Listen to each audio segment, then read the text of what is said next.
بسم اللہ الرحمن الرحیم۔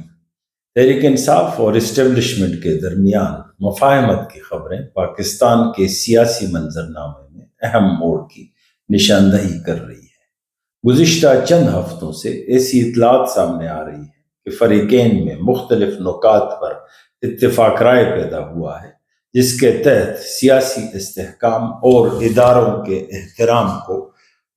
بنیادی نکات میں شامل کیا گیا ہے۔ ذرائع کے مطابق اس مفاہمتی عمل میں مرکزی کردار ریاستی ادارے اور تحریک انصاف کے چند سینئر اور سنجیدہ رہنماؤں کا ہے، جو کشیدگی کم کرنے اور تعلقات کو بہتر بنانے کی کوشش کر رہے ہیں۔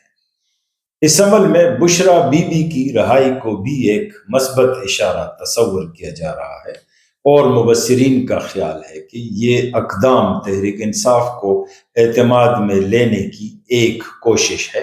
تاکہ پارٹی کے ساتھ تعلقات میں توازن بحال ہو سکے اور سیاسی ماحول میں استحکام پیدا ہو۔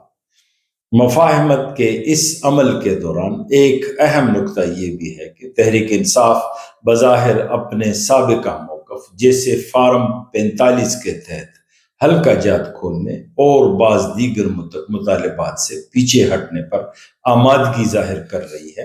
اور پارٹی کی سینئر قیادت نے موجودہ نظام حکومت کو تسلیم کرنے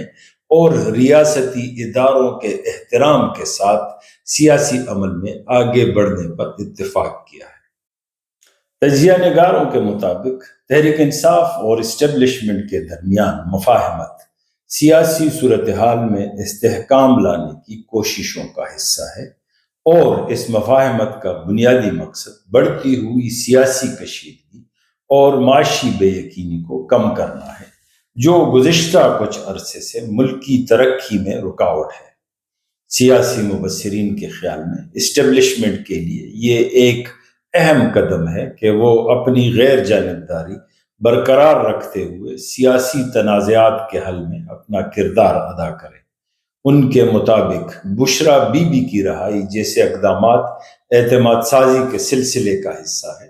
جو تحریک انصاف کو یہ یقین دلانے کے لیے بھی ہے کہ سیاسی جماعتوں کو یکساں مواقع فراہم کیے جا رہے ہیں۔ کچھ تجزیہ نگار مفاہمت کے اس عمل کو تحریک انصاف کی حکمت عملی میں تبدیلی کے طور پر بھی دیکھ رہے ہیں، خصوصاً تحریک انصاف کا فارم 45 کے تحت حلقے کھلوانے سے دستبردار ہونے کو وہ ایک بڑی تبدیلی قرار دے رہے ہیں، اور ان کے خیال میں یہ اقدام اسٹیبلشمنٹ اور تحریک انصاف کے درمیان تعلقات میں بہتری کی پہلی بڑی علامت ہے۔ تاہم بعض سینئر تجزیہ نگار اس معاملے میں محتاط رویہ اختیار کر رہے ہیں، اور ان کا موقف ہے کہ مفاہمت کے اس عمل کے باوجود عمران خان کی رہائی میں بعض مسائل اب بھی موجود ہے، اور یہ تاحال طے نہیں ہوا کہ اعتماد کی یہ فضا کب تک قائم رہتی ہے، اور آیا یہ اقدامات وقتی ہیں اور مستقبل میں پائیدار ثابت ہوں گے یا نہیں۔ ان ذرائع کے خیال میں اڈیالہ جیل میں قید عمران خان کے حوالے سے بعض اطلاعات سامنے آ رہی ہے کہ وہ بعض نکات پر سخت موقف رکھتے ہیں، اور ان کو راضی کرنے کے لیے تحریک انصاف کے چند سینئر رہنماؤں کے ذریعے مسلسل رابطے کیے جا رہے ہیں۔ ان ذرائع کے خیال میں عمران خان کی رہائی کے لیے گو کہ کسی واضح روڈ میپ کا اعلان نہیں کیا گیا، مگر قیاس یہی کیا جا رہا ہے کہ اگر موجودہ رابطے مزید مثبت انداز میں آگے بڑھتے ہیں تو عمران خان کی رہائی آئندہ 2 ماہ میں ممکن ہے۔ تحریک انصاف اور اسٹیبلشمنٹ کے درمیان یہ مفاہمت بظاہر سیاسی استحکام کی طرف